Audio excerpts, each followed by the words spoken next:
Morning, guys. So I'm Teach, and I'll be taking you through the accident and incident reporting. So, as we all know, in our workplaces, accidents do happen whenever you're working, be it in an office, at the field, in the plant. We all know what accidents are, and what is the agenda of this toolbox talk is we want to promote accident reporting so that those accidents can be investigated as a way of improving our safety management systems so that everyone will be safe. So, what is an accident? An accident can be defined as something that happens when it is unplanned for and has the potential or the actual possibility of causing death, injury, or illness that is pertaining to humans, and with reference to the environment or property, it can cause damage. And accidents can range from near miss incidents, the small accidents, up to the serious incidents, which are the ones we refer to as emergencies. So why do we report an accident? This is, as we all know, in our companies, there are policies, the standards, there are procedures. So accident reporting, it is a legal requirement. You have to comply with that. Also, it raises awareness. Whenever there's an accident, if you hear that there was an accident at the plant, you know that that area is now a no-go area. The accident will be. Then also, it also prevents recurrence of those accidents through investigation. When you investigate the accident, you know what went wrong. That's when you prevent the recurrence. It is a way of improving safety at our workplaces, and also it serves the next person. So, what is to be reported? We must report every incident from the small ones, the one we refer to as near misses, up to the worst case scenarios, that is deaths. Also, occupational diseases, we must report those. Dangerous occurrences, we must report those. Even accidents that happens to non-workers near the plant or near the workplace, we must report those. And this is how we must report an accident. Firstly, you have to use normal language whenever you're reporting an accident so that the next person, the person you are reporting it to, understands what you are saying. And you must remember to use the 5 Ws. With the 5 Ws, we are talking about who was at the incident, who was at the place when the accident occurred, who was involved, who witnessed it, and who was injured. Also, you have to know when it happened, that refers to the date and the time of the incident. As well, we have to know where it happened, that is the location of the incident, and also what happened. That's when you list the sequence of events that led to the incident, the sequence of events that occurred during the incidents. Also, you can also report why it happened. That is, if you know. If you don't know, you leave that one out. And also, whenever you are reporting, you have to only include facts. You don't have to be to put your opinions or subjectify anything. You must include facts of what happened. Don't defend anyone. Just report what you saw. And it is also good to take pictures and videos.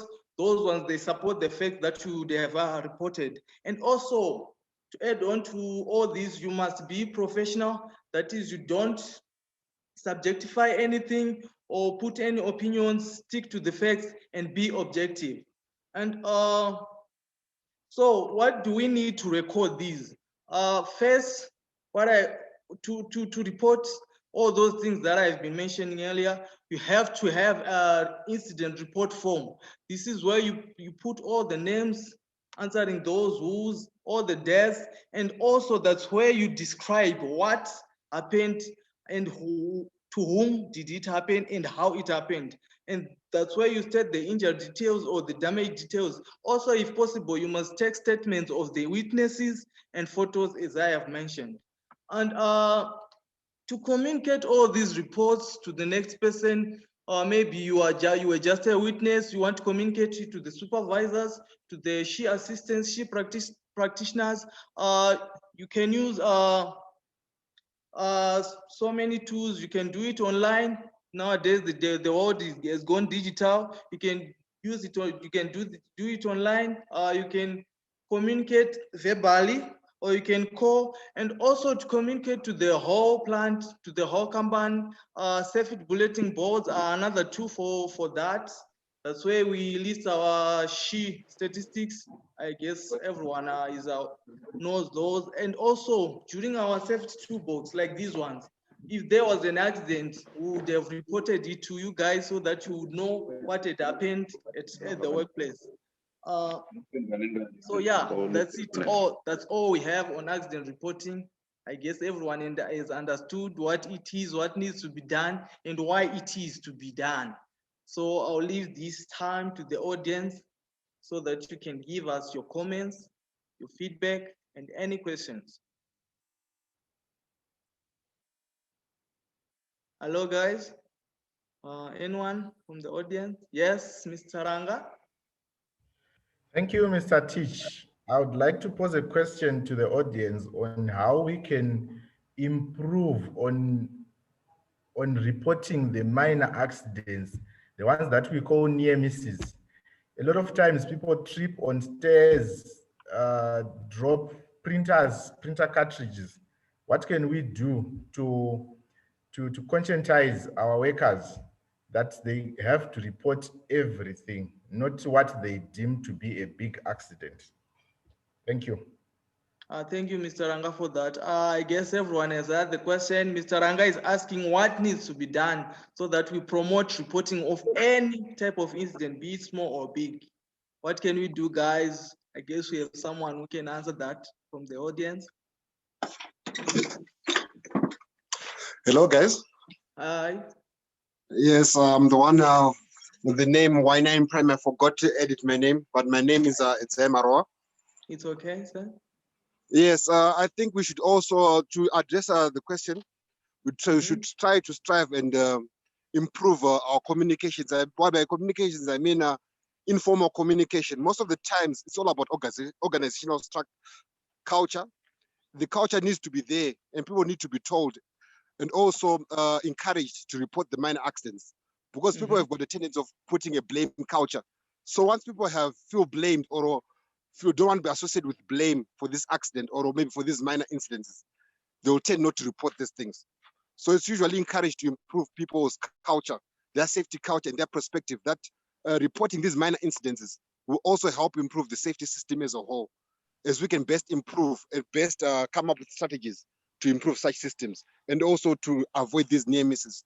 Because it's all about a domino effect.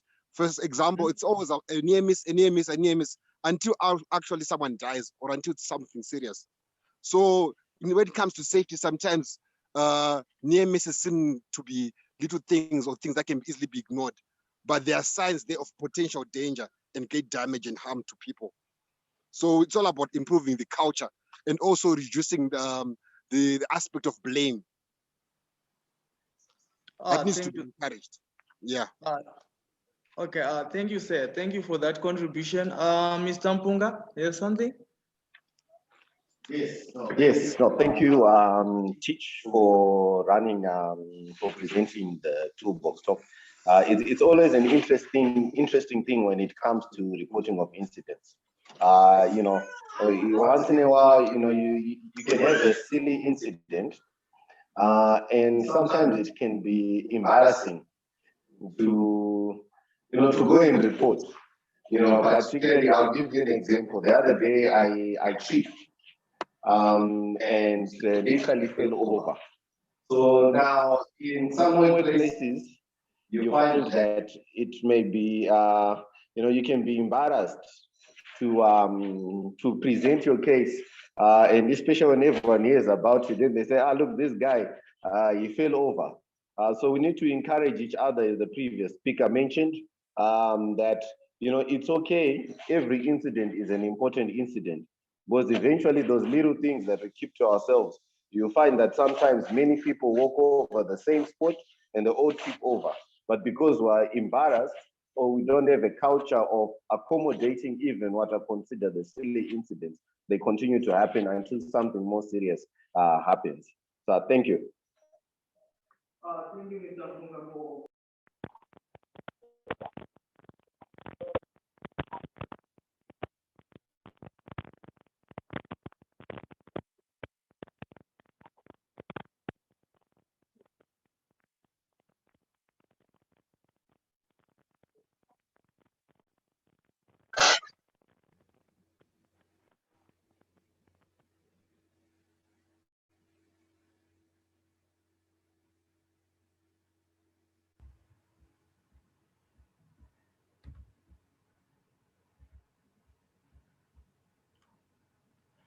Thank you for that, Fungai. And as an addition, I see Engineer Mshayabasa.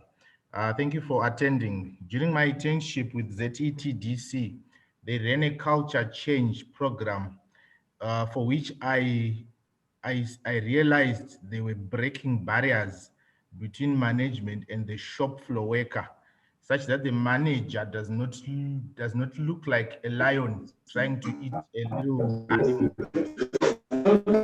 So, such that, can you hear me? Yes, we Fungai, can hear can you. you hear me? Yes, yes, yes. Yes, we can hear you. Yes. So I was saying that they developed the Rene culture change, which broke the barriers between management and the shop floor worker. I believe it also helps us to report accidents as shop floor workers, because the person whom you are going to, you now feel comfortable telling them what is troubling you. I believe if we can adopt that in our companies and organizations, we can have all accidents reported and addressed. Thank you. Thank you, Mr. Ranga. Thank you for that. Also to add on, I think one way we can promote accident reporting is to establish safety recognition. This is where we do rewards. We reward those who report any type of incidents. With that, you can see people coming in with more incidents, and that can promote our safety culture. Is there anyone with another question, contribution, or feedback? Yes. Yes. Tatenda. Okay. Thank you very much for the good topic and the good presentation and also the opportunity. And good morning to everyone. My name is Tatenda Nyenda. I think in addition to what you have said, the one thing that will also promote the reporting of what seemingly minor issues that you call near misses is the response of the recipient of the reporting information, who may be the safety and health professional or leader in the organization, or who may be the supervisor, who may be the HOD, or who may be even the top manager within the organization. I think we can sum it to say the response of professionals and as well as leadership. So if I report what seems a minor issue and you are not moved and you do not respond in terms of wanting to investigate why it has happened, and in terms of wanting to make sure that some corrective actions will actually take place, in terms of wanting to get there really to investigate what has actually happened and the factors around. I think if I am your subordinate, obviously I will say it is to no avail really to report. So your action after you have received the information, either as a professional, will go a long way in influencing what the workers will actually do in terms of reporting those. Your action as a leader or head of department, head of organization, will also influence how they will react. So I think what is important is when a professional receives that information in terms of the reporting that you say, that the leaders receive that in terms of how you've said it has to be reported, their response, especially their desire to investigate the factors around that and wanting to put corrective measures as well as corrective action, I think it will actually fuel the desire to report incidents in future. Thank you. What a great contribution, Mr. Nyenda. So we are hearing it, guys. The superiors, they say safety begins from the top down. So we can preach and preach to the employees that you must report near misses, but it's how you respond to those near misses that will make it effective for them to report. So I see Mr. Gwenzi, your hand is up. You can come up. Tafadhali Gwenzi. Hello? Okay. Maybe something was a mistake. Yes, Mr. Hello? Yes, away. Yes, I'm sorry, I forgot it. My name is Marwa again. I would Oh, it's just like to Marwa. Thank you. reinforce the previous contribution. It also comes down to the culture, as I has mentioned before. We should always try to encourage ourselves within the workplace so that we become our brother's keeper. You see, when you see your workmate or your colleague experiencing a near miss, it's also our obligation as a part of the team to report those things. You see, but the culture will also come into play whereby that person will feel like you're not reporting them to the superiors. You should always try to encourage ourselves to be our brother's keeper. Therefore, our safety management system will work more properly because the monitoring, the supervisors are not always there all the time. You see, when these hazards are, when we're exposed to hazards. But sometimes you might notice that someone is at risk or someone is not doing those things properly or following the guidelines properly. You should always try to encourage to report and also to even warn them. Don't expect the chief officer or the supervisor to warn your colleague each and every time. But it's also our responsibilities as a part of the team and as part of the safety work management system to actually warn others, also remind our workmates to follow the regulations or follow those requirements that are there to keep us safe within the workplace. Thank you, Mr. Maro. I guess everyone is hearing it. So guys, this is what we need to take home at our workplaces. We need to implement some of these things we are hearing here. They are very effective. Try it on, you'll see it. So thank you. Is there anyone else who wants to contribute? Oh, yes. Hello. Yes, Gwenzi. Yeah, Yes, I just Mr. wanted to Gwenzi. say, can you hear me? Yes, we can. Thank you. Yeah, I am an HR student at Border Chambers Limited. So at one point, when we were conducting those accident investigations, we just find out some of our employees think when we are conducting an accident investigation, they think we are trying to blame them when you say, show us what happened when the accident occurred. So I think as safety reps or HR, we just need to tell our employees that, guys, when you're conducting this interview, those accident investigation, we are trying to look for a way to deal maybe with the machines or to avoid another accident to occur. So I think our employees, we need to communicate. I think that's my contribution. Thank you, Mr. Gwenzi. This is hello. If you communicate, those employees will think you are trying to blame them for the accident, but sometimes it's not their fault. So you just need to give them assurance that, guys, this is not to put the blame on you, but we are trying to be proactive. So that's my contribution. Thank you so much. Thank you, Mr. Gwenzi. This is a very great contribution. As you are aware, that will be our main topic of today. We are going to discuss on accident investigation and we will touch on those things so that you'll be enlightened that investigations is not about blame. Thank you, sir. So, Ms. Nando, you can come up, sir. I can see your hand is up. Wellington Nando. Yes, it's up. How are you? I'm fine. Yes, how are you? Thank you for the acknowledgement. How are you?